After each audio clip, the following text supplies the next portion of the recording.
Sino que depende del Ministerio de Educación de la Nación, administrada por civiles, con currícula hecha por civiles y con profesores que son civiles, por lo menos en su formulación originaria. Hoy la UNES es algo bastante distinto de lo que era, pero digamos que ha sido conquistada por los militares. Pero su formulación original era una institución civil dedicada a formar policías con alto nivel de civilización en sentido de transformación del proceso de formación policial en algo gestionado por los civiles, ideado por los civiles y performado por los civiles.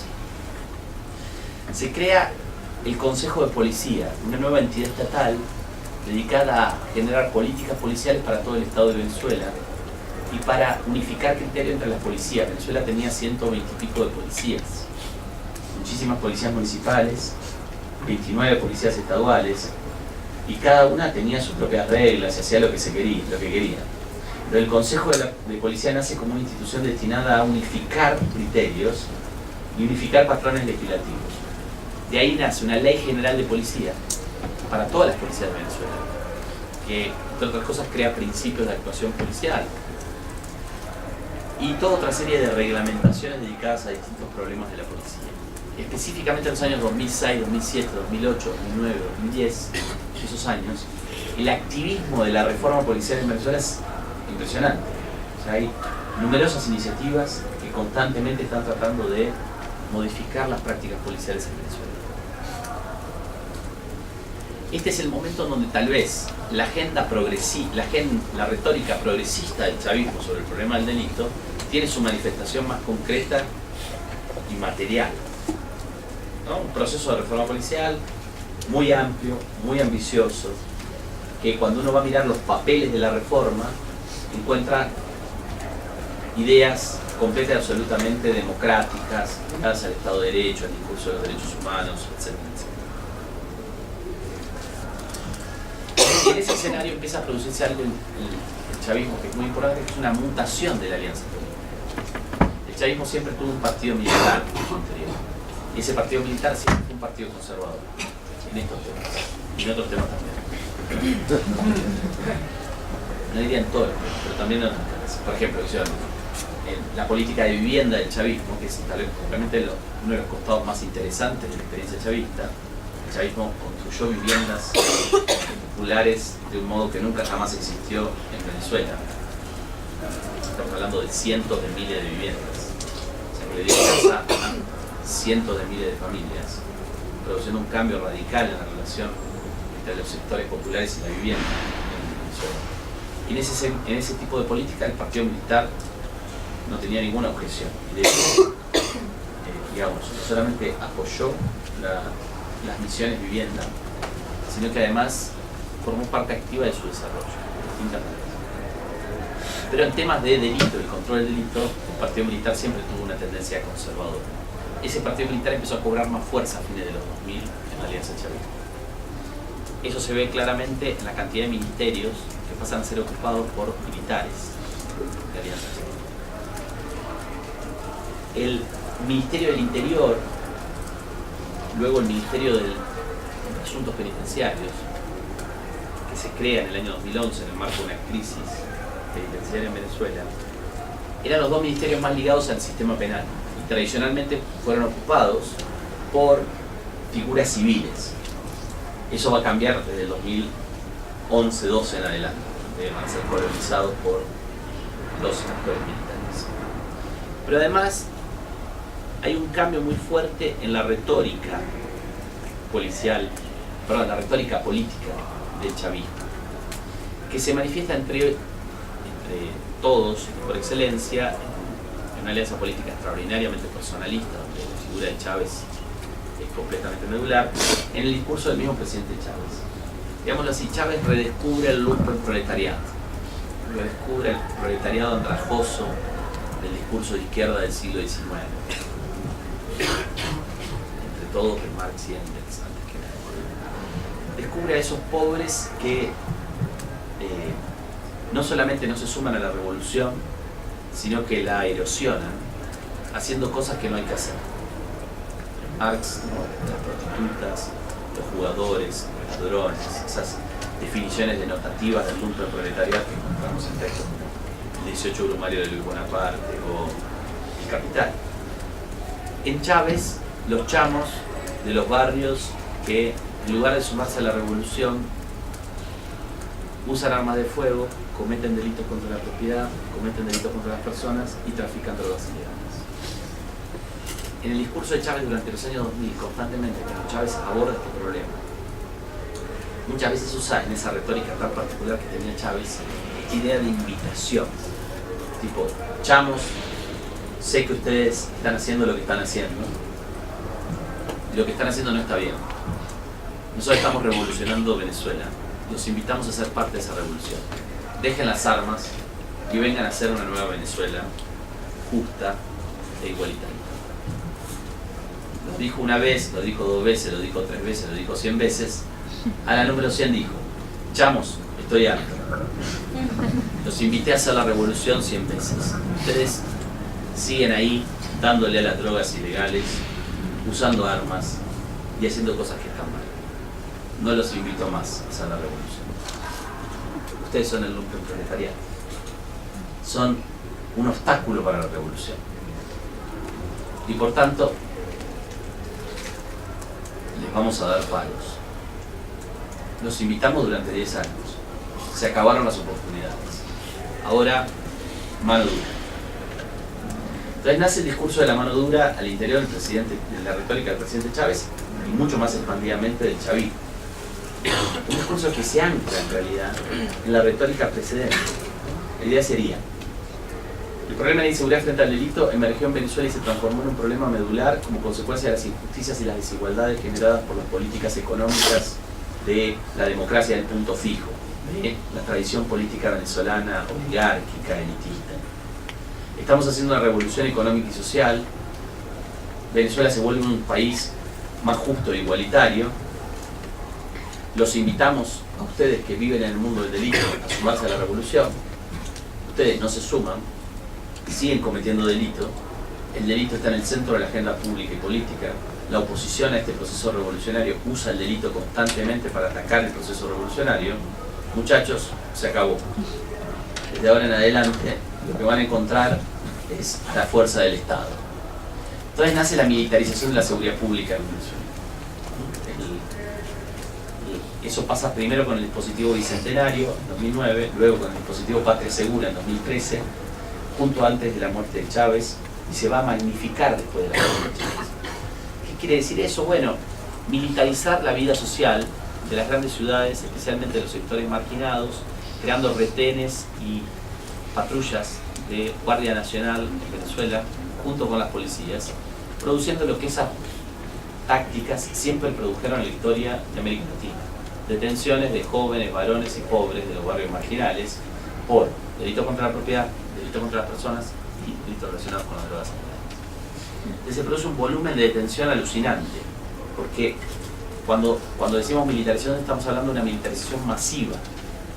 O sea, hay muchos efectivos puestos en la calle a hacer esas tareas, que producen muchas detenciones. Eso impacta en la justicia penal en Venezuela. ¿Por qué? Porque hay muchos detenidos que hay que procesar. Entonces se combina en Venezuela con el nacimiento de reformas procesales penales en el año 2010, dedicadas a acelerar el funcionamiento del proceso penal y sobre todo a evitar el juicio.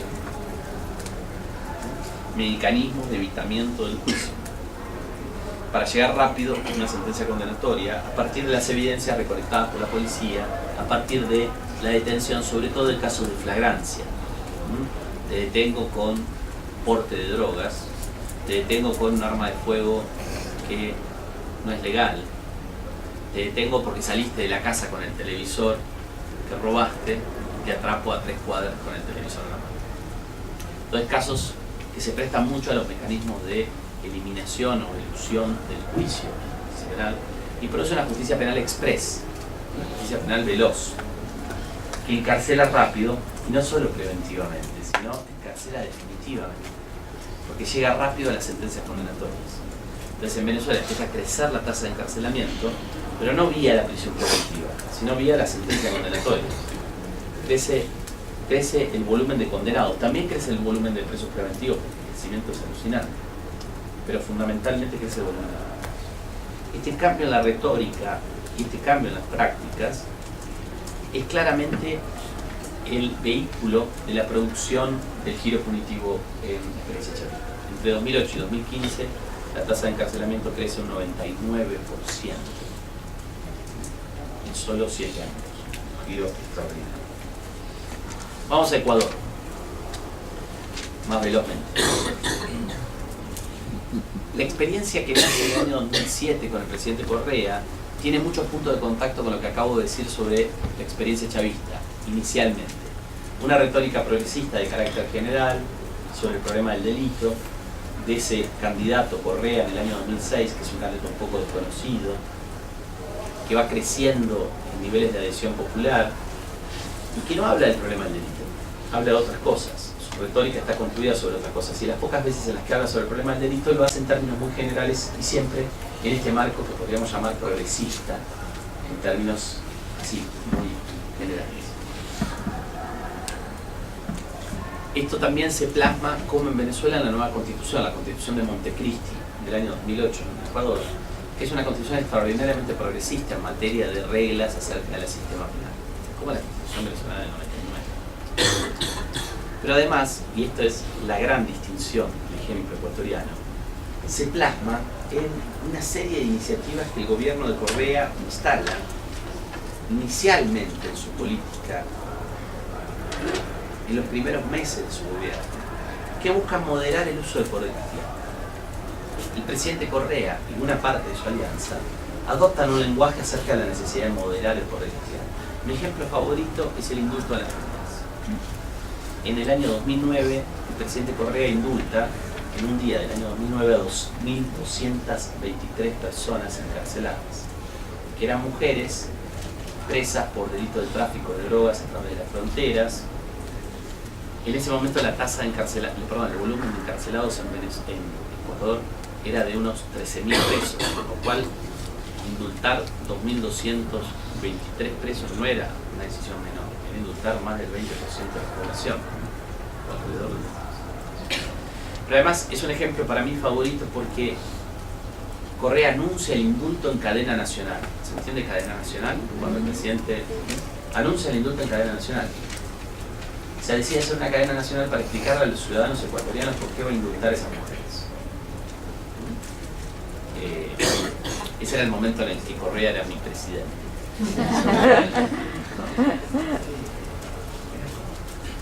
Mi momento idílico. Correa duró poco, pero... Este fue un acontecimiento extraordinario. Yo estaba en Ecuador ese día. Estaba en Ecuador además dialogando con actores gubernamentales, charlando con actores gubernamentales de este gobierno, y prendo la tele y me aparece el presidente diciendo esto y yo dije, wow, no tengo que quedar a vivir acá.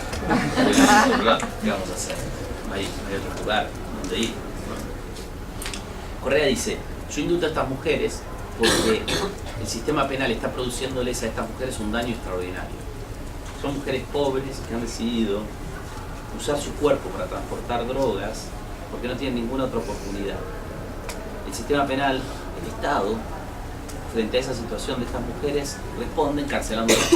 Y al encarcelarlas produce toda una otra serie de problemas sociales. Pensemos, dice Correa, en la relación entre estas mujeres y sus hijos, en las relaciones entre estas mujeres y sus parejas. Entonces, en lugar de resolver los problemas, los estamos amplificando. Pero además, dice Correa, les voy a contar algo muy importante. Y cuando dice eso, todo el mundo se queda ahí diciendo, ¿qué demonios nos vas a contar?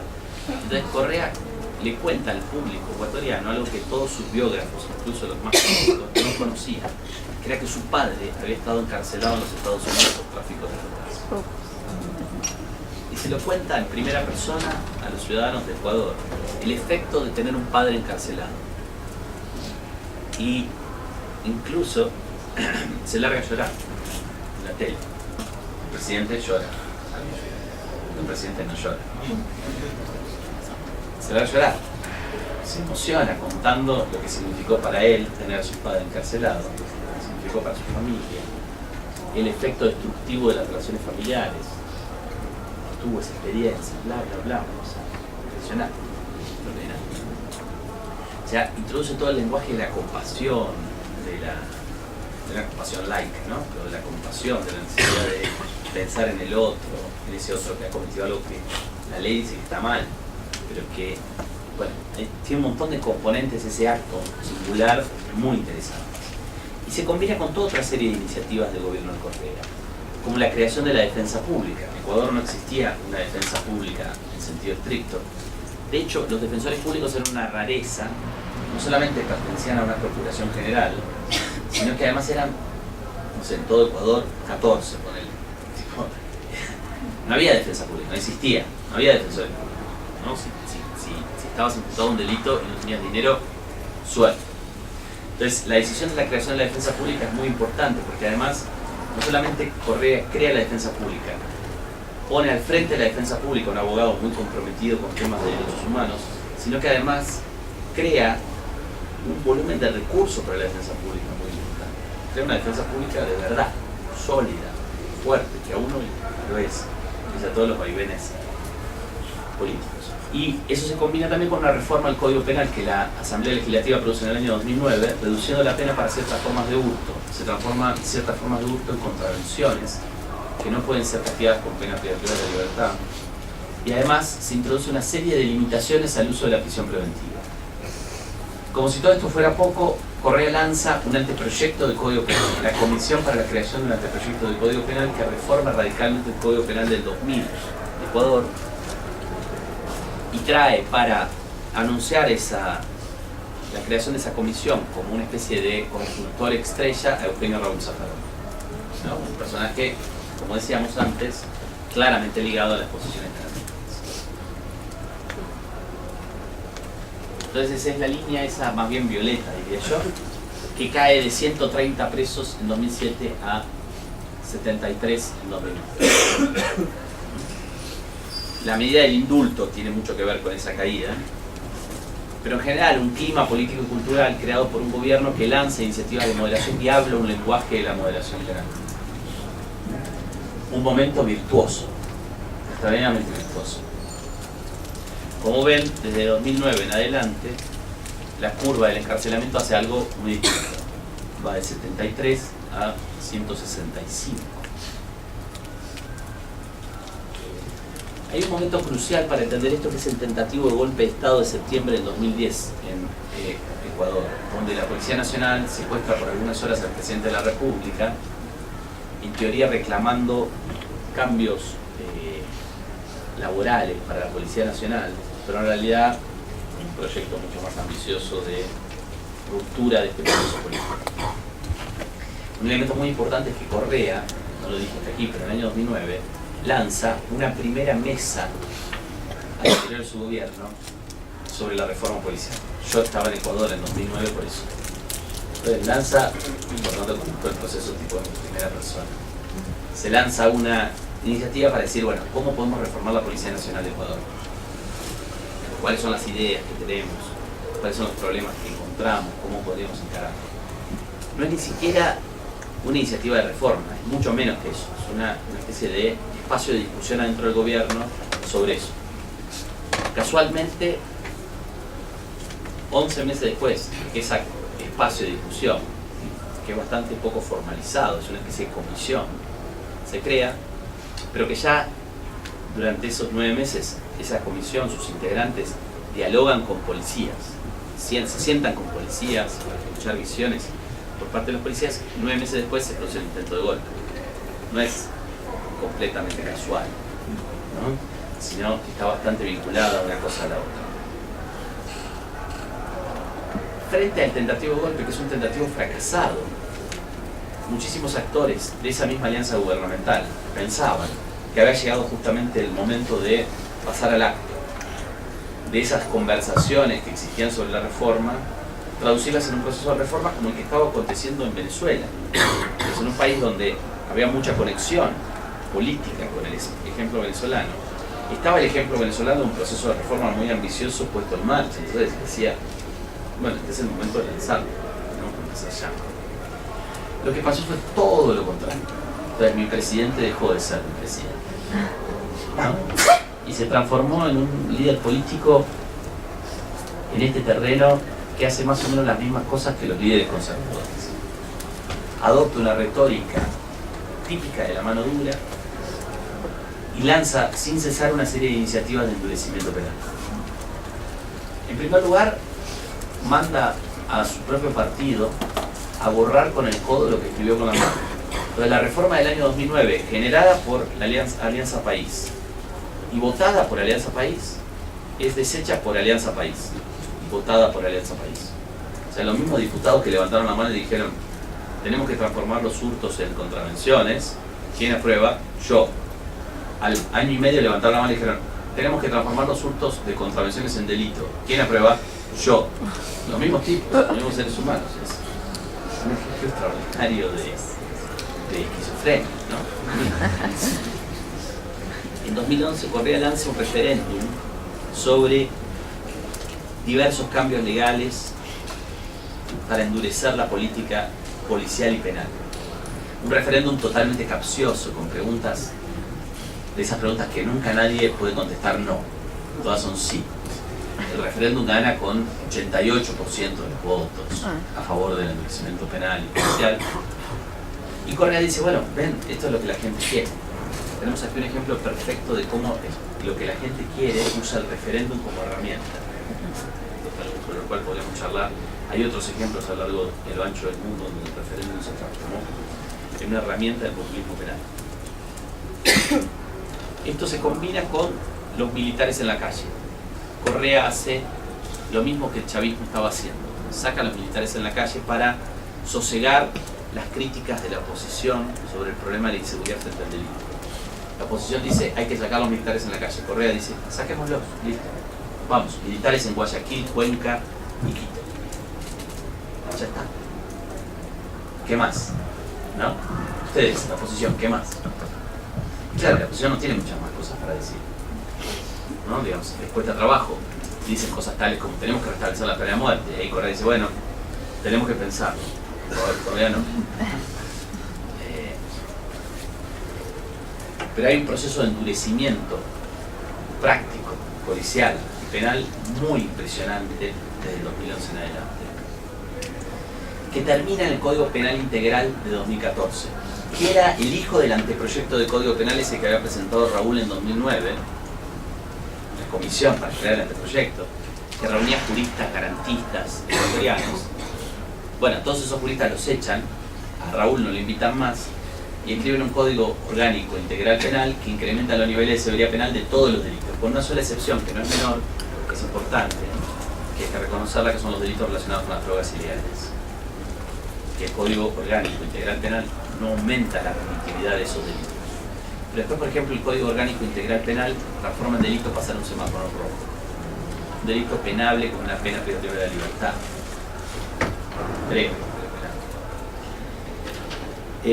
En este escenario se produce ese crecimiento de las tasas de encarcelamiento bestial. Entre 2009 y 2015 hay un 126% de crecimiento del encarcelamiento. Entonces, hay muchas cosas para decir sobre estos dos ejemplos, si los sumamos al ejemplo argentino. Las que más me interesan a mí ahora resaltar son dos. Una es que las tesis del cambio epocal tienen mucho trabajo para dar cuenta de estas evoluciones penales. ¿Qué es lo tardomoderno? ¿Es el momento de crecimiento o es el momento de descenso? Ni hablar de la tesis de la penalidad neoliberal, ¿no? Si el giro punitivo es producto del neoliberalismo, ¿cómo alguien puede explicar esas dos curvas ascendentes en el escenario ecuatoriano y venezolano? En dos procesos políticos que pueden tener, podemos discutirlo desde muchos puntos de vista, pero es muy difícil que alguien diga que son procesos políticos neoliberales.